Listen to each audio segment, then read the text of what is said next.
В Международном университете нефти и газа имени Якшигильды Какаева состоялась встреча с представителями компании «Петронас» и одноименного технологического университета. В ходе визита стороны обсудили текущее состояние и перспективные направления долгосрочного научно-образовательного партнерства.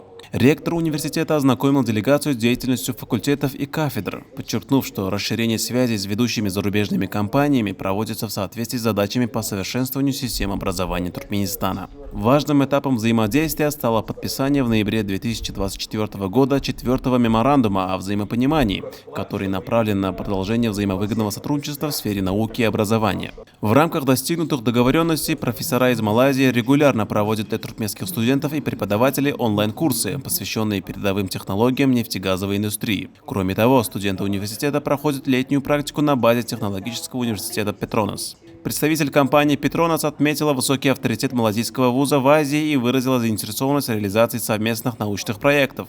Стороны планируют развивать сотрудничество в области написания научных статей для публикации в международных индексируемых журналах. Было подтверждено, что лекции профессоров по направлениям геологии, химии и цифровых технологий будут продолжены как в онлайн-формате, так и в виде очных занятий. По итогам встречи участники выразили готовность к дальнейшей системной работе и реализации новых образовательных инициатив.